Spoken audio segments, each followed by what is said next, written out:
Just one 2 second delay can change everything. Well, let's play the Mac pick of Tempest. No surprise, it's going to be Cursed Hollow. They would pick Dragonshire for Game 3 if they won this one, and would see those maps. But there's a smart ban, obviously, by GLuck, so that map is not available. So Cursed Hollow will be our second map. Another map where rotational play is important. The lane matchup between Sonya and Leoric was actually pretty close until the rotation down happened and they lost everybody, right? So that's something they can focus on again, I think, in the next match to come. But we will see how this one pays off, or sorry, how this pit map pick will likely pay off for Tempest. So let's see if Tempest wants to keep banning Dehaka. Seems like they really do not like to play against Dehaka. They have been banning Dehaka a lot. Well, they made it so Falstad to ban Dehaka though. They made it so Falstad could push a lot and get extra soak and threaten keeps and things like that because they eliminated Dehaka, but it was not really necessary in that last game. We saw only really pre-10 when Relic tried to kill Falstad and failed. I think that was the only time when he was really getting massive value out of Falstad. Otherwise, it was just getting them further ahead. But I like if you're going to draft into the kind of niche pick Falstad that really only Tempest is doing in Korea, then it makes sense to ban the Dehaka and see what GLuck wants to do this time. A worrisome wait here before first bans. I would like if GLuck actually brings some mages out. If Tempest is coming in heads in all the time, just from the front, not from the side at all. Oh, false ban! False stun ban! Alright, well. Okay. I'm sure it was Relic who locked that one in, man. Alright, well, looks to be Shimada brothers are going to be available, both of them. We saw Tempest play Hanzo to further their combo with Tyrael previously, but not going to be, I think, prioritized by Tempest this time. I think they will take Greymane again, if left available. And I think we're going to see a very similar draft. If GLuck logs in Genji here, I'm worried for them. Let's see if they do it. I want to see anything but the Genji right now. Hanzo, please. Uther is also fine, and Greymane is also fine. But Genji's win rate continues to plummet. They wanted it. They did decent with it. Like, Relic's team fighting was actually really on point, but they were just too far behind in scaling, and they were out-sustained by Rhaegar versus the Uther healing, so they struggled, right? And I feel like given if they had been on even footing in some of those fights, instead of fighting like 16 versus 13, you know, or, you know, 19 versus like 15, like we would have had some better fights for him. I think what they have to do is just admit that Tempest is a stronger opponent and try to just soak in, not really become completely aggressive and not really let those solo kills to happen, because of that they were making slower rotation from the beginning, but because they were going aggressive instead of passive, they're losing much more than they could have. So I think just being passive, just waiting for 10 and then trying to look for the open doors, I think that should be the way to, I think that's the key of winning against Tempest tonight for GLuck. I mean, I don't know if it's the key to win, but I think it's the key to fight on even footing, and from there, like, we can see what happens. We never saw that last game, like, and this game we're at least going to start at the same place. But where do we put the bookmark in GLuck's strategies after tonight is what we don't know yet, because they're going to get the Dehaka that was banned last time. They're going to take the Rhaegar. Previously, they took Uther and Nubarok in this rotation, both, of course, still available. It looks like they're trying to counter the draft of Tempest a little bit now with the Dehaka pick, the Rhaegar pick, because obviously Uther doesn't synergize as well with Hanzo comps, so they're willing to give that over to Tempest. For Tempest's ban here, it's a little bit odd, because, or it's a little bit difficult, because there's not really a great choice. Yeah, depending on what kind of front line you want to make and try to have that counter, seems like they are not. Maybe they're not willing to bring in Sonya as their own. Yeah, with banning a Tyrael themselves. With the Tyrael ban, I think it seems like they want to run Malthael here. Malthael Uther in the next rotation is insanely powerful. I think GLuck might realize this and ban either the Uther or the Malthael. The Uther ban seems the more likely one because of the meta at the moment, and Uther's climbing win rate globally, but I prefer the Malthael ban. I'm going to ban Uther instead. A safe one, if you ban Malthael, there are ways of going around it, so... Yeah, that's true. I mean, this is still a smart choice. I prefer the Malthael ban because it's more specific, and Uther is not going to empower Greymane the same way he empowers a Malthael, but... So they pick up Anubarak already, not just for the Cocoon. It seems very likely with Rhaegar and Dehaka pick up. Even going to pick Sonya though. Yeah, with the Uther ban, I think very likely we may actually see mages coming out from GLuck, and having that Anubarak spell damage does not do as much. And when the beetles block your spell, especially when you're playing Leeming, it's very harassed. It's very annoying too. I think on this map, it's very good to have Anubarak just diving in from the side. I think that's what Sign is looking at. Yeah, I mean, obviously Anubarak's an amazing area control hero, and in terms of double bossing on this map and things like that, like he's going to give them so much control that you know, Tyrael would have given, but he's, you know, they banned it. It was not their plan. I think this feels like a Tychus game with Anubarak out in the field. There's no way to run something like a Leeming or another mage. I feel like it's just too risky. Tychus is safer. They ran him last time. Sauron looks real unhappy today. But yeah, I think the Tychus pick is the safest one, and you could just run like a Muradin or an ETC here to level it all out. There's the ETC. And Tychus is like so good at burning these tanks. Junkrat is a playmaker and can help control the boss zones. Yeah, and when they dive in, can also push them away with the mine. I think it's a pretty good pick. Like, they can also poke. This is a map where you need poke. Genji, of course, can be enough, but if you have extra, that can be very helpful. I was thinking of a mage, but still, Junkrat has lots of skills, kind of acting like a mage in that way. So that can be a playmaking factor for GLuck. I like that they're trying new things with ETC, having the solid tank line with lots of CCs connecting with Dehaka, Rhaegar. But how are they going to burst down the Cocoon? I think it's going to take some time at least, even when Genji's cocooned or even Rhaegar. That's going to be a big factor for GLuck when they have a team fight after 10. Yeah, and I think a lot of the time it's going to be ETC in that Cocoon. He's trying to come in, he just gets trapped in there. Brightwing as the support here. Did not expect that. Davis is taking a very global approach to playing the game right now. Feels old school. Brightwing Bomb's not really a thing with this comp. Obviously, you could try to do a Brightwing Bomb with a Anubarak, but it's not the same thing as what you could do with a Genji.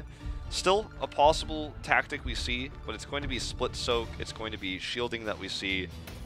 We might even just see Blink Heal. We'll see what they want to run with this. It can be very disruptive to Genji, but Blink Heal's mobility will be quite powerful here. In terms of sustained healing, you know, I think Rhaegar kind of wins out over Brightwing in most of the cases, and we'll be able to burst heal the front line of ETC, front line of Dehaka in team fights. Let's see how this comp goes. This one's, I think, a little bit less cut and dry than last time. And I think this is very interesting for Tempest, as they really focused hard. They used to only focus on team fights so much. They're not really using Dehaka too much, Falstad or ETC's stage dive. They're known as a team that's strong in team fight, really focuses on team fight, but they're moving away. They're always trying to have that global buy, picking Falstad, picking Brightwing now, so there's that revolutionary change in Tempest a little bit with the new roster. I think they're going towards the right direction for now. Let's see a little bit more how they draft into later games. Yeah, like, it's basically Tempest, I think, saying, if we take some scrappy team fights against this team, then there's a chance that we could lose. We are the better team. Why not just fight every fight by being ahead in experience, being ahead in talent here, being ahead in the objective, because we have these global heroes.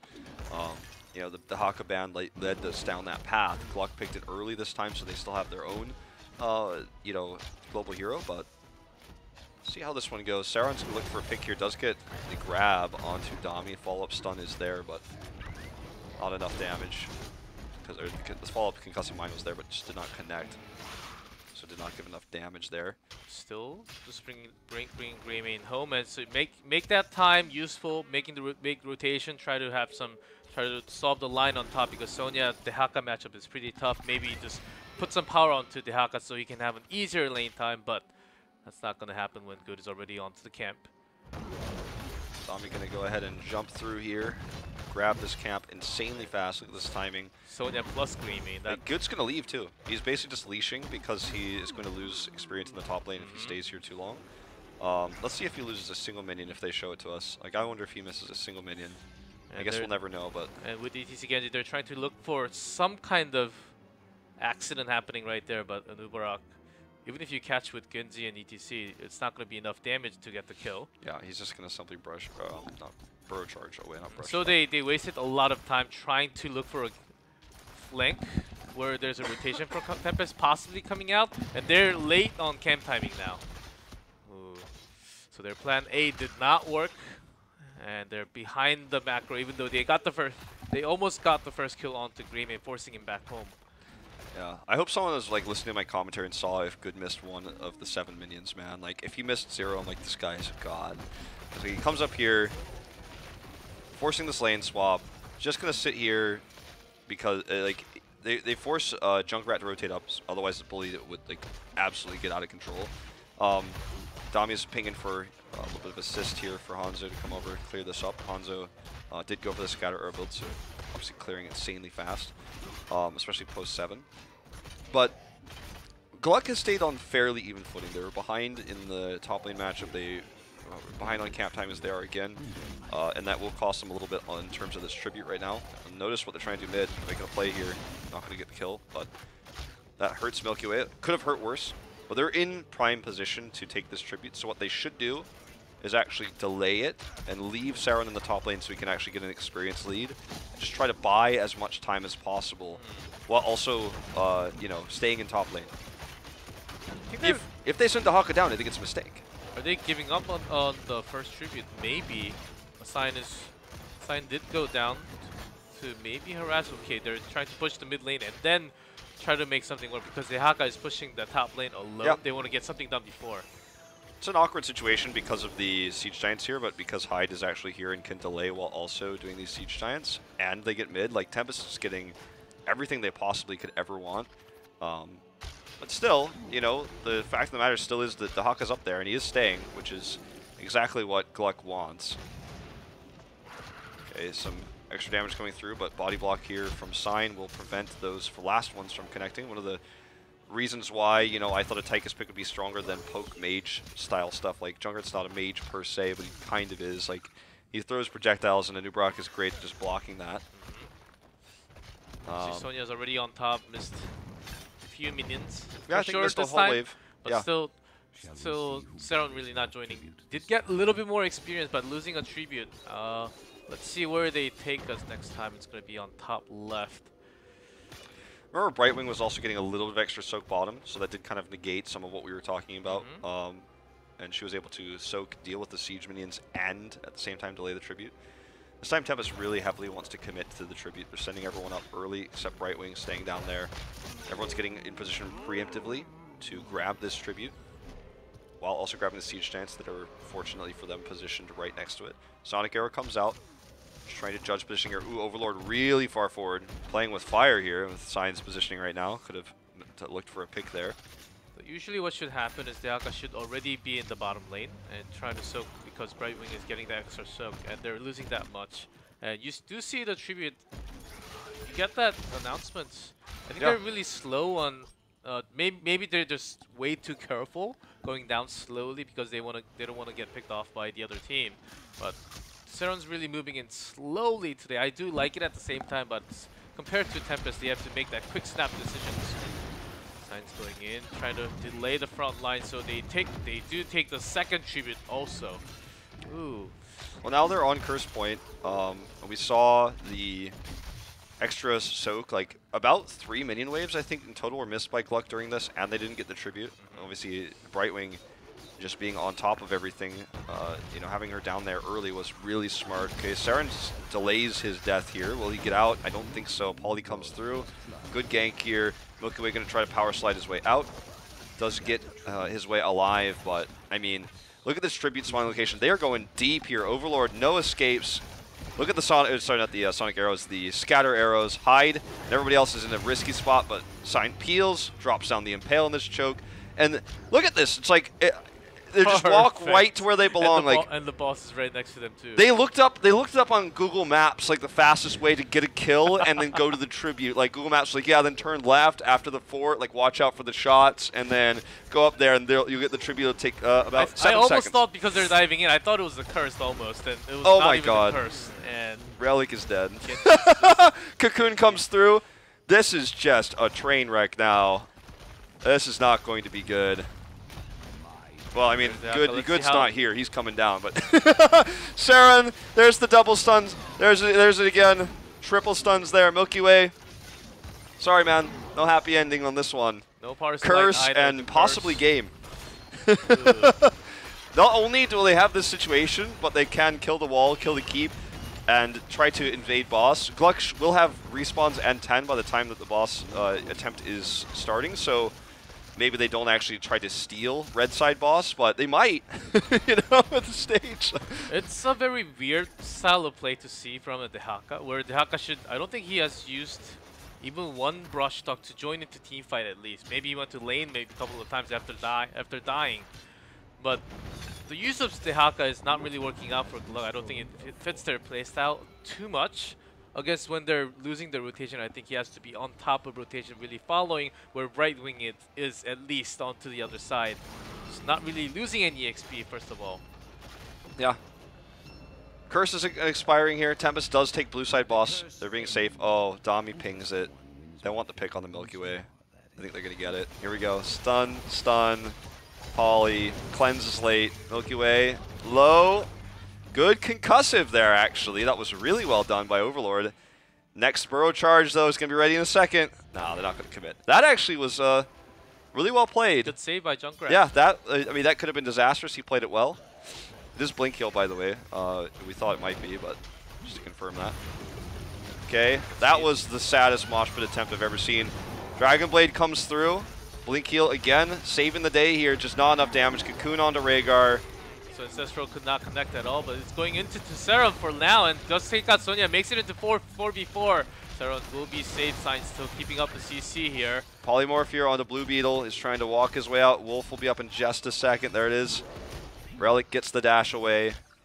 And during all of this, obviously GLuck, they got a trade, but they still didn't gain any. So annoying. So they didn't gain anything else really, and all they've gained at the end of the day, I guess what I'm trying to say is that they stopped the boss from happening. Like, the boss could be taken right now, so this was still a good move.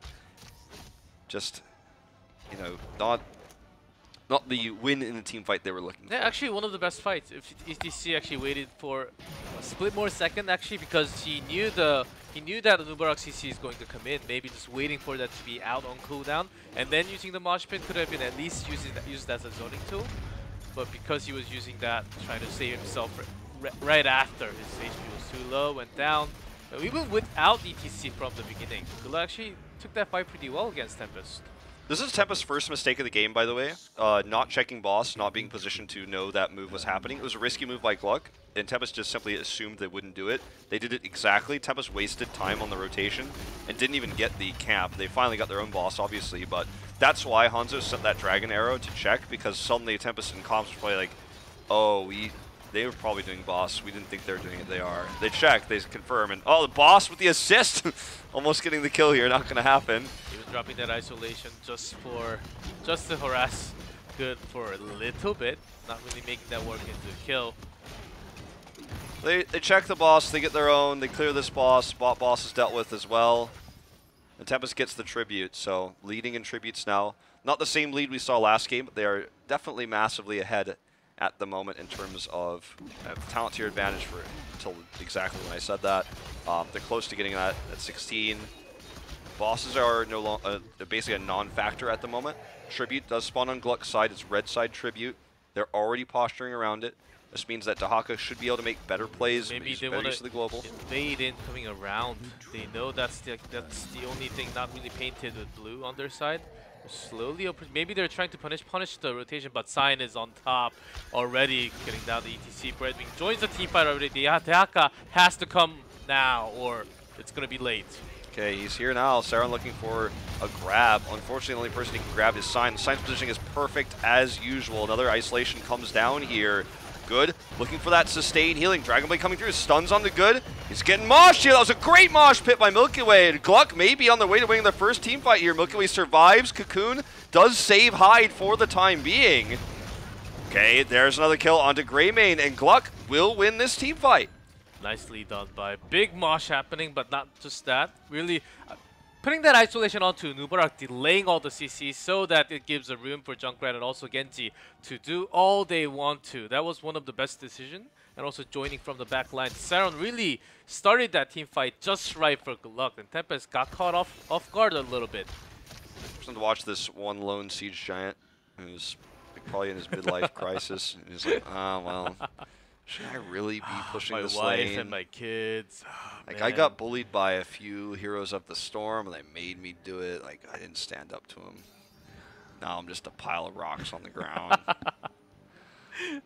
Didn't even damage the keep wall. Like, oh, my greatest accomplishment was to be in picture-in-picture just to show off our new production here at VSL. All right, so next tribute is going to be the Curse Point tribute, and which is going to be important because bosses will be spawning fairly soon after. As you can see, we're at 2-minute timer here on blue side boss, so about 1:30 on red side boss. Lockdown going to clear this camp again to further push this. Maybe these guys are not as much in terms of their midlife crisis. Maybe they'll actually be a little bit more enthused about killing that keep wall. GLuck's slow on the rotation here. They've got Relic pushing bot to threaten Brightwing, but it means they lose the tribute. And that's potentially game losing for them if they mess up the next one. It's also because they had Genji back down there. I think they realized they can't really contest. They're also out talented by a level of perfect arrow landing on the Haka. Nicely done. Also has to eat Ancestral because of that. Yeah, also used isolation. Yeah, absolutely. Okay.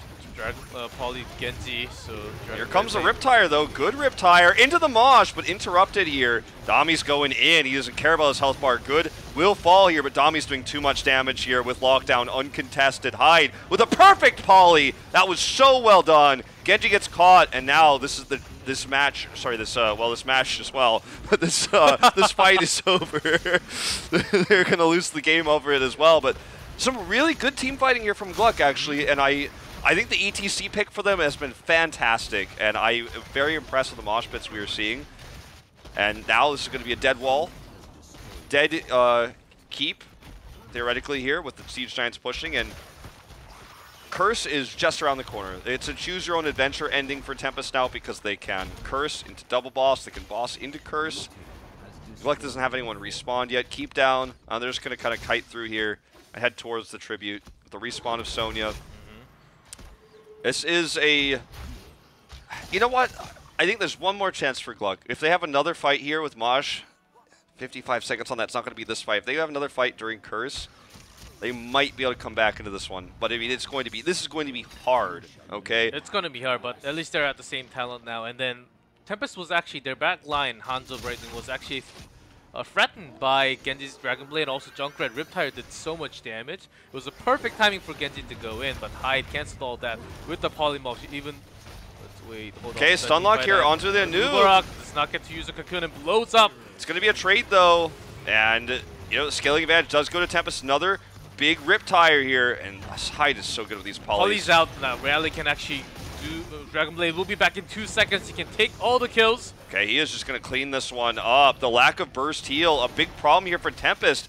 Brightwing's healing just not enough to actually save them when they have the Riptire damage coming through. Good's like all 1v3 though, by the way. No, not going to happen. It was close. Brightwing tries to port in. Could have actually turned things around. The minions are getting involved. Lockdown's coming through. Heroic not up until 35 more seconds. But GLuck, they took that fight I was talking about during Curse. They're going to lose a second keep here. They have to go home to deal with the catapults on core soon. But, you know, that was the fight they needed to take. And they did it without Mosh Pit.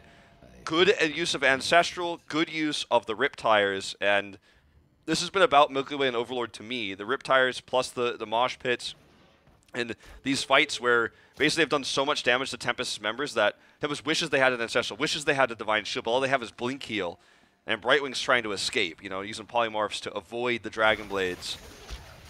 It's been rough for Tempest in these last few fights. They have a massive lead in terms of macro, but we knew that was what their plan was going to be with the Brightwing pick. If GLuck can continue to win these team fights consistently, they have a window potentially back into this game. Let's see, that power slide was a weird one going into the camp, and also the Seron joined in. There's a drag. Now trying to do some damage onto the Hanzo, but to steez away the wall. Well, man, don't want to chase lockdown too far here into those chokes with the arrows coming out. Scatter arrow here trying to dismount some of the members of GLuck, make sure they can't mount, I should say, because no one was really mounted on that retreat. Tempest, will they make a boss play here? They're in good position for it. Really, only Dragon's arrow was used. Mosh Pit still up, though. Like, this is really anyone's fight to take, potentially. GLuck backs away. They have to because of the lane pressure coming from top keep down. Mid keep barely survived. Tempest will decide to make this boss play. How quickly does GLuck respond? Do they take their own boss? Not right on time. Did you just see that damage? Yeah, Hanzo's kind of crazy. Hanzo plus Greymane plus Sonya. That was insane. That was like 5 seconds or less. Yeah, Hanzo's, he does some damage. I heard they're removing it by 2, though, like in the next patch, so it'll be fine. No! Uh-oh, top lane calls here on Seron. Lane call, and they hit 20 just... Bye-bye. Oops. The pings were there. Everyone's had that guy in Hero League, the top laner, who's just trying to deal with the catapult pressure. He's just trying to do his job. He's frustrated. But sometimes you get caught like that. Late pings. And then the next thing he's going to say, but we had to get 20 before we fight. Well, now they're fighting a 4v5. They don't have 20 yet. They will now. Gonna be helpful here, but I don't know if they can make this boss happen. Milky Way right on it, but interrupted, stunned immediately. No mosh pit here. Cocoon goes down. Milky Way just barely not getting the Ancestral this time, and Dragon Blade comes out. The mosh is good. The Death Metal actually works. Sorry, Death Metal. They just hit 20, but with Genji gone, too much damage actually already done before 20 fight, and it was a 4v5 to start it off from. GLuck, they tried their best, I guess. They hacked it down. There was no way of coming back into the game. They were just testing their luck at the last fight, but that's it. They showed lots of improvements during last team fights, though. Absolutely, this was a better game by them. Well, obviously, the last game was a disaster, but this game they showed us some really good team fights, and to be